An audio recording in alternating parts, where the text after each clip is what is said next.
the signal beyond the stars. The deep silence of space was broken only by the hum of the Ecliptica, an alien reconnaissance vessel, as it emerged from hyperspace. Its design was as much a work of art as it was a feat of engineering, smooth curves of obsidian metal, accented by glowing teal conduits of energy, cutting through the void like a blade.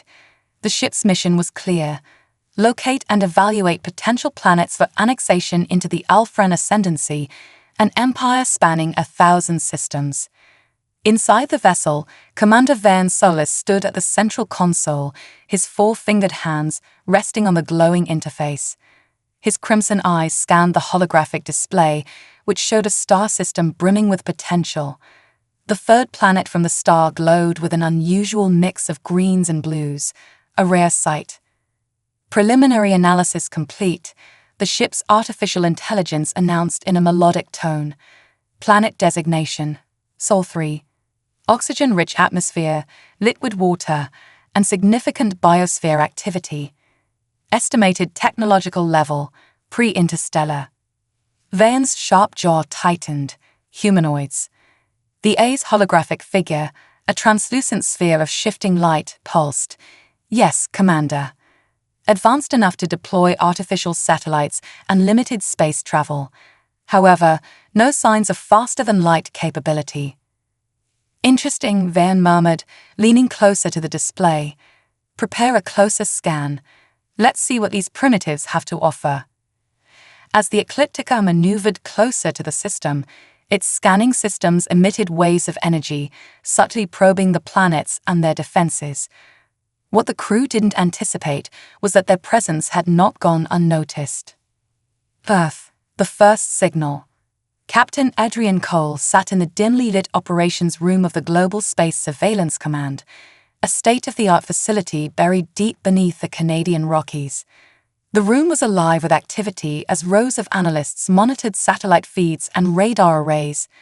Large digital screens displayed data streams, while smaller screens showed Earth's orbit, dotted with human-made satellites and cosmic debris. Cole sipped his lukewarm coffee, his eyes wary from another night shift. He had overseen these systems for years, and nothing out of the ordinary had ever surfaced. Space, though vast and mysterious, had always been predictably empty. That changed at 2:14 a.m. Sir, a young technician, Marcus Lee, shot up from his chair. We've got an anomaly beyond Neptune, something not natural. Cole raised an eyebrow and set his mug down. Details. It's moving with deliberate trajectory, adjusting course in a way that doesn't match any known satellite or asteroid. Marcus's voice trembled slightly, and it's emitting a signal. Cole's heart skipped a beat. A signal meant intent. Intent meant intelligence. He stepped closer, leaning over the console to examine the readings. Patch this to now AD and alert the UN Space Division. I want every expert we've got on this. Within minutes, the signal data was transmitted worldwide. Scientists and military officials scrambled to decipher its patterns. The realization came swiftly. This was no random phenomenon. Humanity was not alone. The first encounter. Back aboard the Ecliptica, the scans of Earth revealed a civilization of contradictions. The inhabitants, bipedal and strikingly similar in form to the Alpharan themselves, displayed a mix of brilliance and recklessness. They had constructed vast cities and communication networks, yet polluted their planet with abandon. They had ventured into space, yet seemed divided by internal conflicts. Vayan observed the data with a mixture of intrigue and disdain. Fascinating. They're like fledgling hatchlings playing with fire. Record their broadcast frequencies. I want to understand their primitive minds. As the crew analyzed Earth's transmissions, radio signals, television broadcasts, and internet streams, they were struck by the sheer diversity of human culture.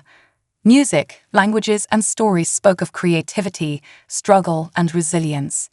But one thing stood out to Vayan above all else: their obsession with war. Images of tanks, missiles, and soldiers dominated the streams. They're aggressive, Vayan remarked, but their aggression is disorganized. Unfocused, they'll crumble quickly. Commander, the AI interrupted. I detected a response to our scans. They're transmitting a directed signal toward us. Vane's lips curled into a smile. So, they've noticed us. How quaint. Open a secure channel. Let's hear their attempt at communication. Humanity's bold message. In a conference room at NASA's Jet Propulsion Laboratory, scientists huddled around a central console. Dr. Elena Rios, an astrophysicist with a sharp mind and an even sharper wit, was tasked with crafting Earth's first reply to an alien presence. Her hands trembled slightly as she typed, knowing the weight of history rested on her shoulders. The message was simple yet deliberate. This is Earth. We have detected your presence. We seek peaceful dialogue. The signal was sent, and humanity held its breath. Across the globe, millions tuned in to live broadcasts as news outlets covered the unfolding event. Social media exploded with theories, ranging from excitement over friendly aliens to panic about impending invasion. On the Ecliptica, Vane received the message with mild amusement. They wish for dialogue. How charming. Prepare a standard response, but keep it vague. We'll play their game, for now. The Ecliptica transmitted back. We acknowledge your signal, Earth. We are the Alfran. Dialogue is possible. What is your intent? The world holds its breath. In the hours that followed, Earth's governments convened emergency meetings. The UN Security Council became the focal point of global coordination, with scientists, military leaders, and diplomats arguing over the next course of action. Should humanity present itself as peaceful or prepared for conflict? Could trust be extended to an unknown species? Meanwhile, the Ecliptica continued its silent vigil, orbiting the edge of the solar system. Vane's patience wore thin as he awaited Earth's reply, his mind already considering the tactical value of a planet rich in resources and technologically naive inhabitants. Back on Earth, Dr. Rios and her team crafted their response, hoping to strike a balance between humility and strength. Our intent is peaceful. We seek knowledge and mutual understanding. What is yours? As the message was sent, the question loomed heavy in the air, not just for the Alfran, but for all of humanity. What would these visitors decide? And more importantly, how would Earth prepare for what might come next? The game had begun, and humanity stood at the threshold of its greatest challenge, the hidden calculations. The message from Earth floated through the void of space, its tone carefully crafted yet undeniably laced with fear. Humanity had taken its first step toward contact, and the implications rippled through both sides of this interstellar chessboard. On Earth, the world grappled with the enormity of the moment. On the Ecliptica, Commander Vane Solis and his crew plotted their next move with calculated precision. Aboard the Ecliptica, Commander Vane stood in the dimly lit command chamber, his figure illuminated by the soft glow of holographic displays. Streams of Earth's communications flowed before him, fragments of broadcasts, data networks, and encoded government transmissions. These humans, for all their chaos, were remarkably inventive. Their curiosity seemed boundless, their ingenuity surprisingly resourceful. But to Vane, their greatest flaw was clear: division. They squabble amongst themselves like insects, Vane observed, addressing his second-in-command, Specialist Ray. Her emerald skin glimmered under the display lights as she adjusted the analysis console. "True, Commander," Ray replied, her voice calm and measured. "But their resilience is evident. Their technology may be crude, but their ability to adapt, remarkable. They've managed to endure despite themselves." Vane's expression hardened. "Resilience without unity is a weakness, Ray. The Alfran ascendancy thrives because we conquer and bring order. These humans lack the discipline to be anything but a liability." Ray hesitated, yet they detected us far quicker than anticipated. Their primitive networks are chaotic but far-reaching. They've even started to organize globally in response to our presence. Vane dismissed her concerns with a wave. No matter. Their unpreparedness is evident. ready the infiltration protocols. I want their defensive capabilities assessed in full before the fleet arrives." Ray hesitated again, then nodded, her mind lingering on the unpredictability of the species they were about to confront. She couldn't shake the faint sense of unease brewing within her. Earth. Scrambling for unity. On Earth, the United Nations Space Division, UNSD, became the epicenter of humanity's frantic preparations.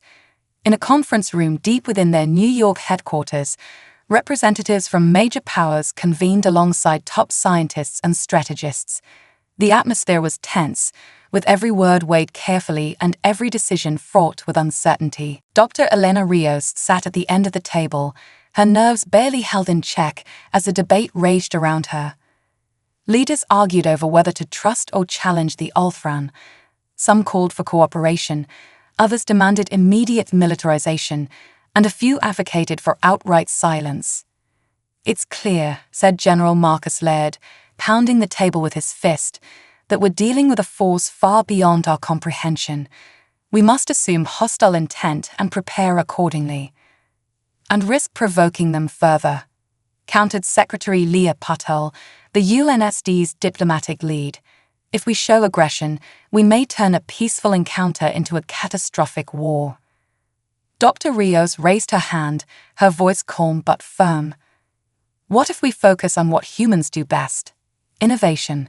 The Ulthran may have advanced technology, but if we use their curiosity against them, we can stall for time. We need to keep them guessing."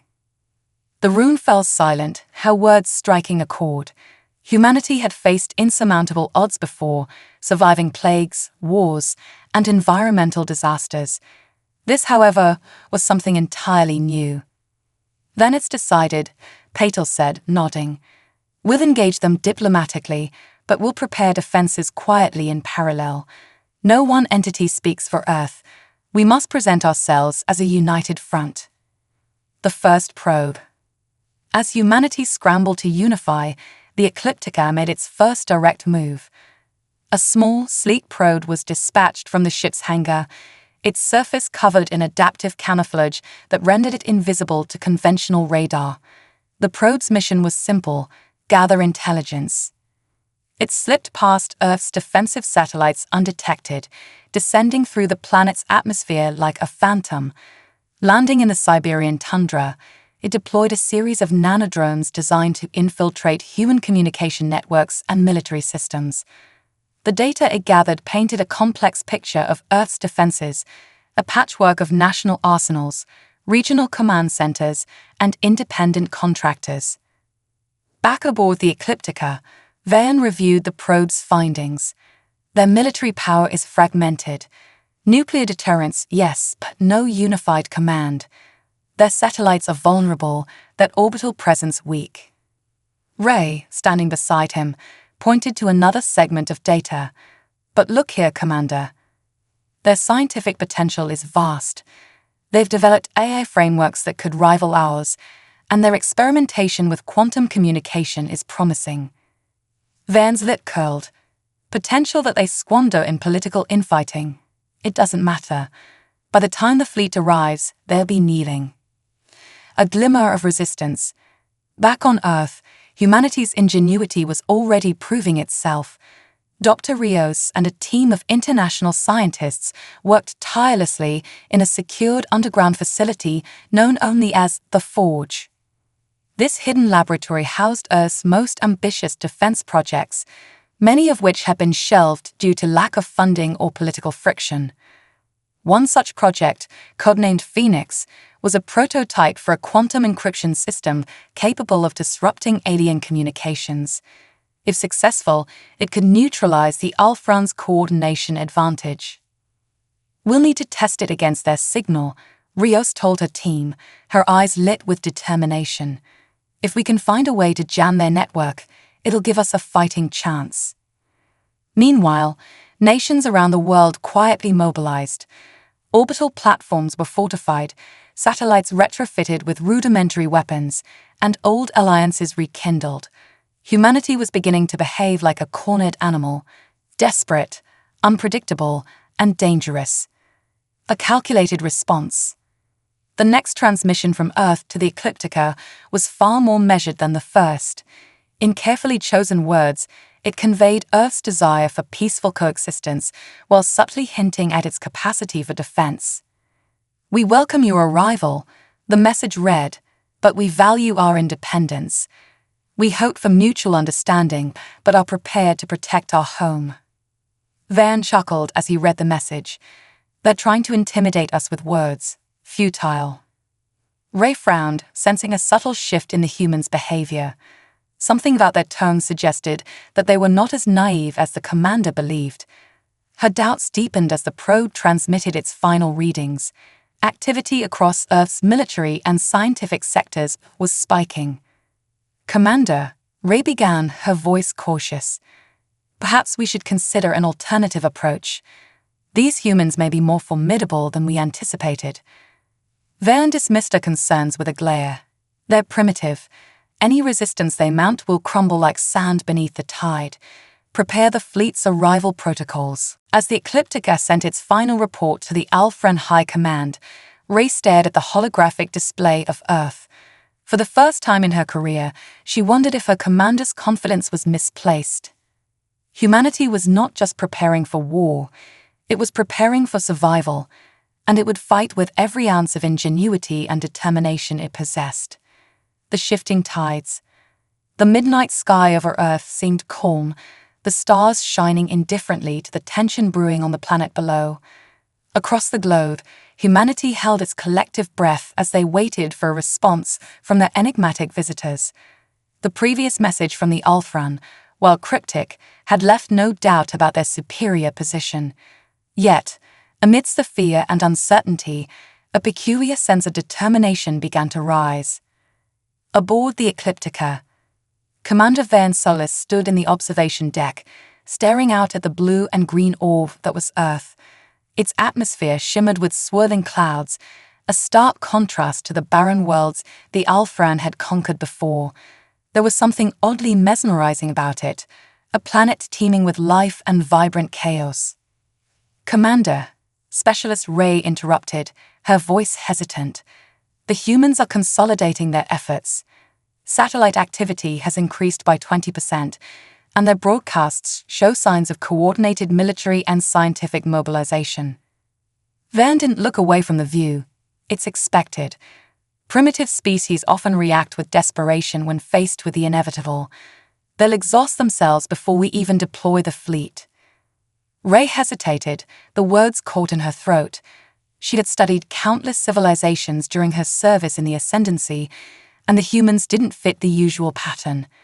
Their progress was unpredictable, their resolve unwavering despite the odds. Something about them felt dangerous. "Commander," she began again, choosing her words carefully. "Their actions don't align with species in denial.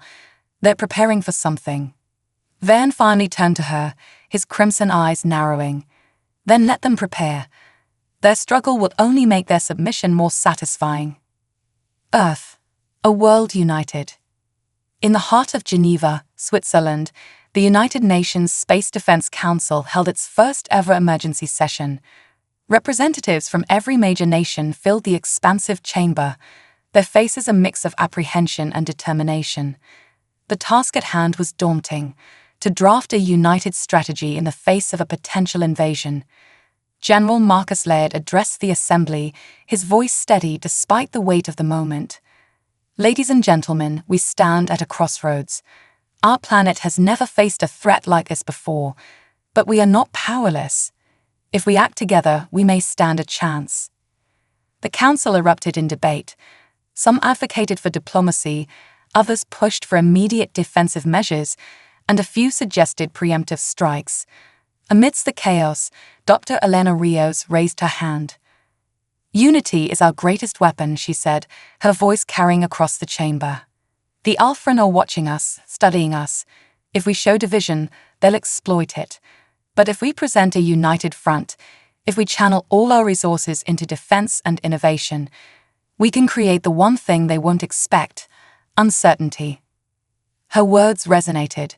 For the first time in decades, the world's powers set aside their differences. funding poured into global defense initiatives, and scientists from rival nations collaborated on projects that once seemed impossible. The result was a surge in creativity and innovation unlike anything the planet had seen. The Forge, humanity's last hope. Deep beneath the Nevada desert, a classified research facility known only as the Forge buzzed with activity. It was here that Earth's brightest minds worked day and night, fueled by the urgency of survival. Dr. Rios led a team tasked with creating humanity's first true defense against the Alfran, a revolutionary system called Quantum Aegis. The Quantum Aegis was designed to scramble and disrupt the Alfran's advanced communications and navigation systems. Using quantum entanglement, it could effectively blind their ships, rendering their superior technology useless. Elena, called Dr. Sanjay Patel, her closest collaborator, we've stabilized the core matrix, but the energy requirements are astronomical. We'd need a grid-wide energy surge to activate it. Rios nodded, her mind racing. Then we make it work, no matter the cost. If we fail, there won't be a grid left to worry about. Meanwhile, military engineers retrofitted Earth's satellites with improvised weapons. Railguns, EMP emitters, and kinetic projectiles were hastily deployed into orbit. The hastily constructed fleet of orbital platforms became humanity's first line of defense. The Alfran test humanity's resolve. From the ecliptica, Vayan watched as Earth's activity surged. Satellites clustered in low orbit, military units moved across the globe, and communication networks buzzed with encrypted transmissions. It was a flurry of motion that seemed almost frantic, desperate even. "Commander," the ship's eye chimed, "shall we deploy a preliminary strike to assess their capabilities?" Van considered the suggestion, then nodded.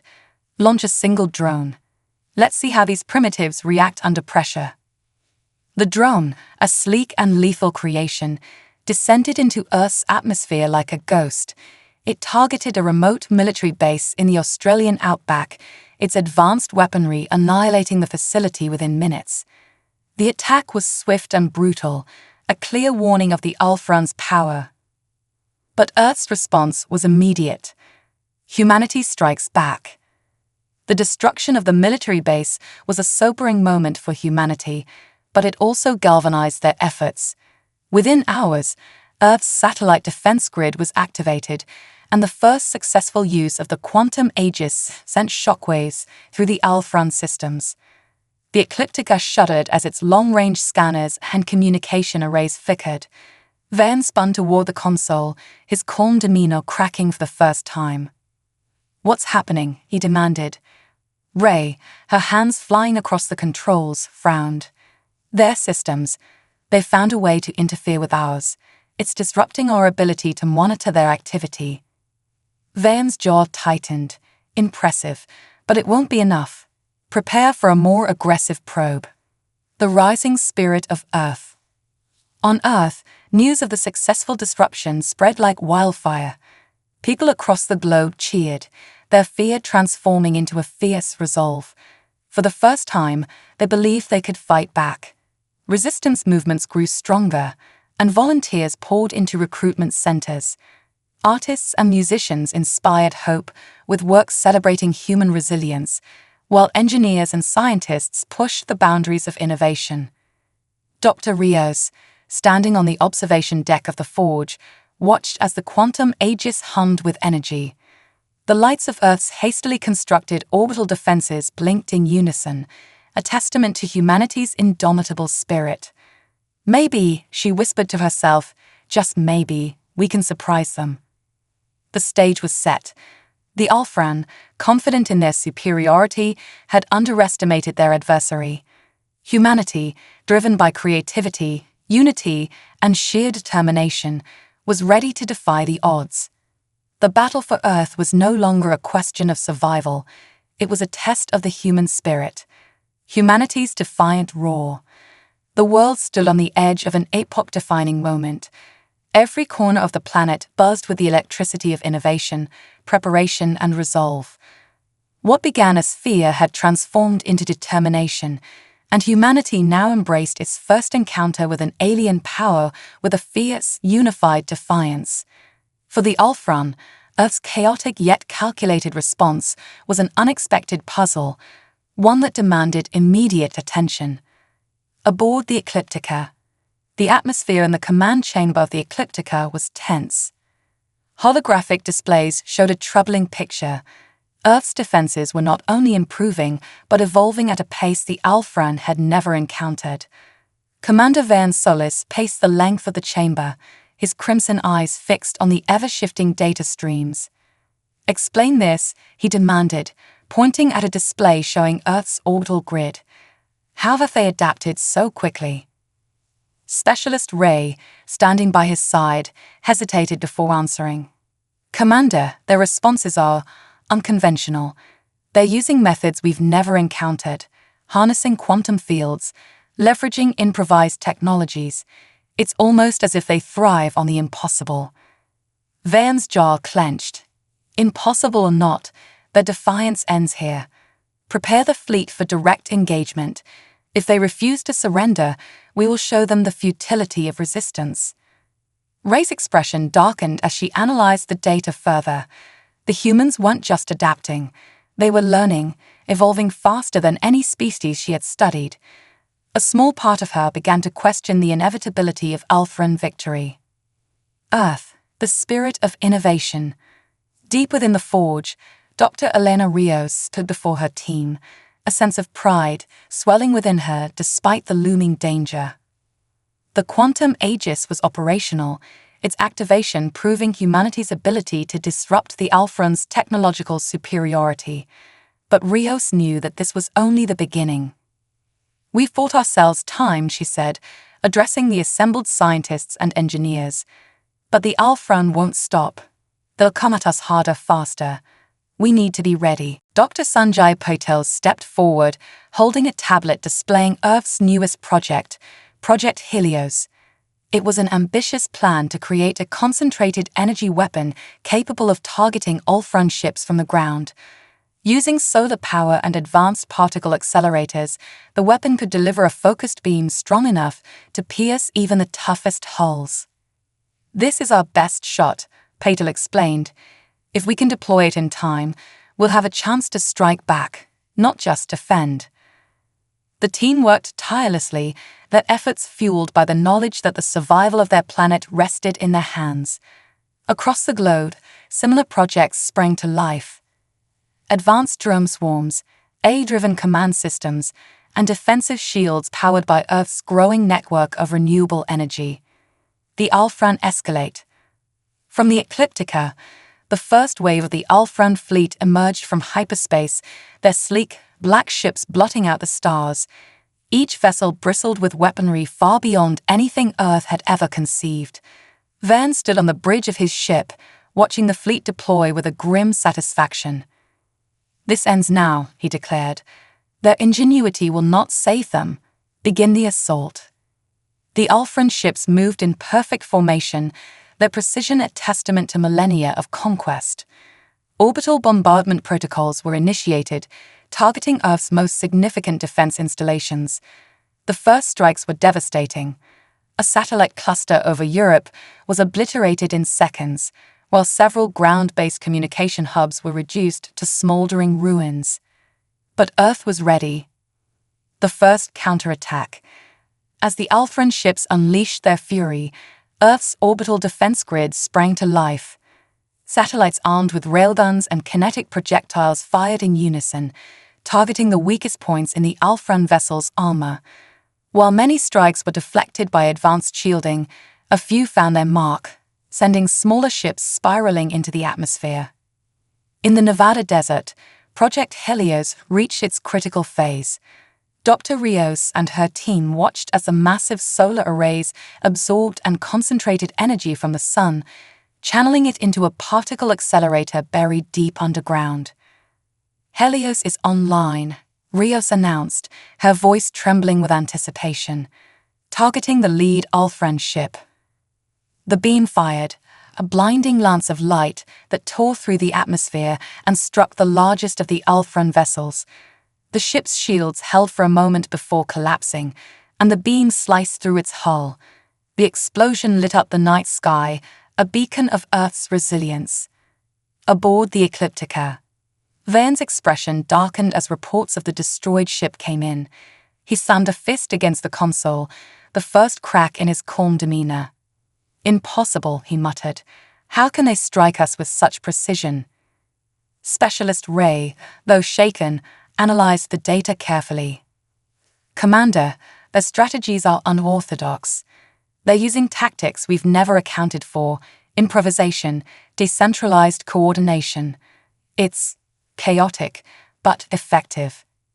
Vane's frustration grew. He had underestimated these humans, their adaptability, their defiance. Send reinforcements. Crush them before they gain more ground. Earth, unity in action. Across the globe, the people of Earth watched the unfolding battle with a mixture of fear and awe. News networks broadcast live footage of the sky, where streaks of light and explosions painted a vivid picture of the conflict.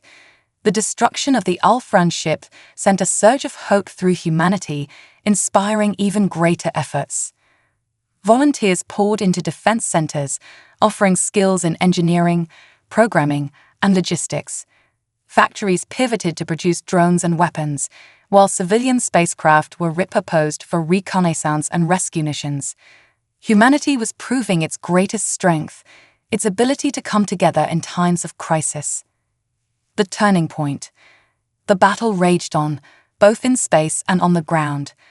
The Alfran fleet continued their assault, but Earth's defenses held firm. The quantum aegis disrupted their communications, forcing them to rely on outdated protocols. Meanwhile, Project Helios scored another critical hit, disabling a second Alfran ship. Vane, now furious, ordered a full-scale invasion. Drop pods filled with Alfran soldiers descended toward Earth's surface, aiming to capture key locations. Yet, even on the ground, humanity's ingenuity shone. In the streets of Berlin, a resistance unit armed with modified drones ambushed an Alfran platoon, using guerrilla tactics to outmaneuver their technologically superior foes. In the jungles of Brazil, a hidden outpost deployed EMP charges, disabling an entire wave of Alfran machinery. Across the world, humanity fought back with creativity and sheer determination. A new kind of war. As the first phase of the conflict came to an end, both sides reassessed their strategies. The Alfran, for all their superiority, had been bloodied by a species they deemed insignificant. Humanity, though battered, had proven it could hold its own against an interstellar empire. Back aboard the Ecliptica, Specialist Ray turned to Vane, her voice quiet but firm. "Commander, perhaps it's time to reconsider our approach. These humans, they're unlike any species we faced." Vane's eyes burned with a mix of anger and grudging respect. "Perhaps, but this is far from over. They've only delayed the inevitable." On Earth, Dr. Rios stood on the observation deck of the Forge, her gaze fixed on the stars. For the first time in weeks, she allowed herself a small smile. "They thought we'd break," she whispered, "but we're just getting started. The battle for survival." The skies over Earth burned with streaks of fire as Alfran drop pods rained down like falling stars. Each pod carried squads of Alfran soldiers, their armor gleaming under the glow of atmospheric entry, their weapons primed for conquest. This was not a test or a reconnaissance mission. It was a full-scale invasion. The Alfran had underestimated humanity once, but this time they were determined to crush any semblance of resistance.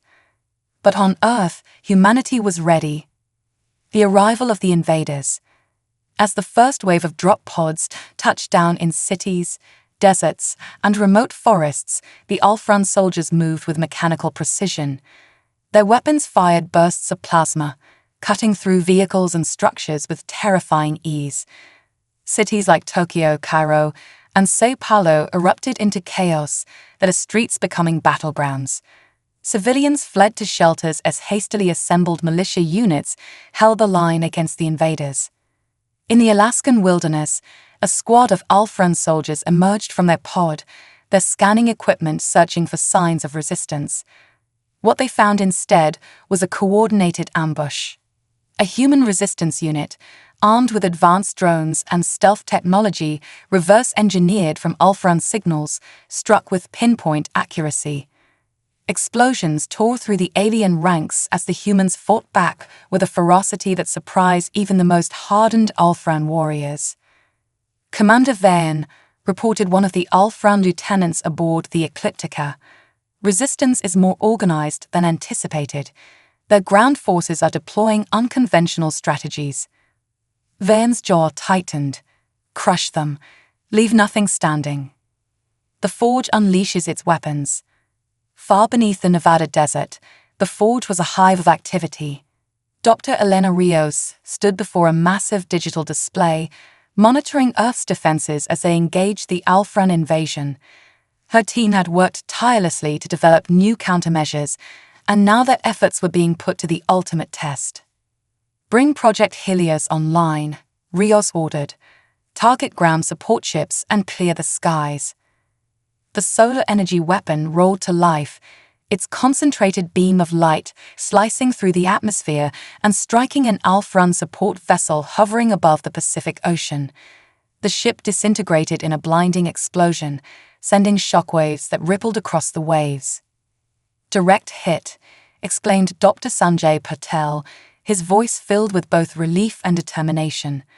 That should disrupt their reinforcements by now. Meanwhile, a second project codenamed Iron Ring came into play. Massive automated tanks, powered by AI and armed with experimental energy cannons, were deployed to hotspots around the globe. These machines moved with relentless efficiency, providing critical support to human resistance forces on the ground. The global resistance rises. From the deserts of Africa to the icy tundras of Siberia, humanity rose as one. In Paris, engineers retrofitted construction drones into combat units, their mechanical arms wielding makeshift weapons that held off advancing Alfran forces. In Mumbai, local militias used the city's labyrinthine alleys to ambush enemy troops, vanishing into the shadows before retaliation could come. In the Amazon rainforest, a group of indigenous tribes led a guerrilla campaign against the invaders, using the dense jungle to their advantage. Their knowledge of the terrain rendered Alfran scanners useless, and their traps turned the forest into a deadly maze. The global resistance was not just military. Civilians played a vital role, hacking into Alfran communication systems, sabotaging supply lines, and providing real-time intelligence to frontline forces. Humanity's creativity and resourcefulness turned the tide of what might have been a one-sided slaughter. The Alfran faced humanity's spirit. Back aboard the Ecliptica, Commander Vane received report after report of unexpected setbacks. The Alfran soldiers, though technologically superior, were unprepared for the sheer unpredictability of their opponents. These humans, Vane muttered, his voice edged with frustration. They fight like cornered predators, chaotic, unpredictable, and relentless. Specialist Ray studied the latest data streams with growing unease. Commander, their ability to adapt is astonishing. They've weaponized Ingenuity itself. Their strength doesn't come from their technology, it comes from their resolve. Vane dismissed her words with a wave of his hand. Resolve doesn't win wars. Superior firepower does. But Ray wasn't so sure. She had studied humanity's transmissions, their art, their history. This species thrived under pressure, turning adversity into innovation. The thought unsettled her more than she cared to admit. The turning point. In the skies above Earth, the quantum aegis continued to wreak havoc on Alfran coordination. By scrambling their communication networks, it forced the invaders to rely on direct line-of-sight commands, slowing their once flawless operations. On the ground, the tide began to shift. In New York City, resistance fighters lured an Alfran battalion into the subway tunnels, where they detonated a series of explosives, trapping the invaders underground. In Sydney, a group of scientists launched an EMP strike that disabled a fleet of Alpran drones, giving local forces a much-needed reprieve. At the forge, Dr. Rios received an urgent message from a resistance cell in the Arctic. "We've intercepted Alpran plans," the voice crackled through the encrypted line. "They're deploying a command ship directly over major resistance hubs. If we can take it out, we'll cripple their operations." Rios didn't hesitate. "Relay the coordinates to Project Helios. We're taking that ship down." A defining strike. As the Alpran command ship hovered ominously over the Eurasian continent, Project Helios locked onto its position. The beam fired, tearing through the ship's shields and igniting its core. The resulting explosion was visible from space, a brilliant flare of light that marked humanity's most significant victory yet.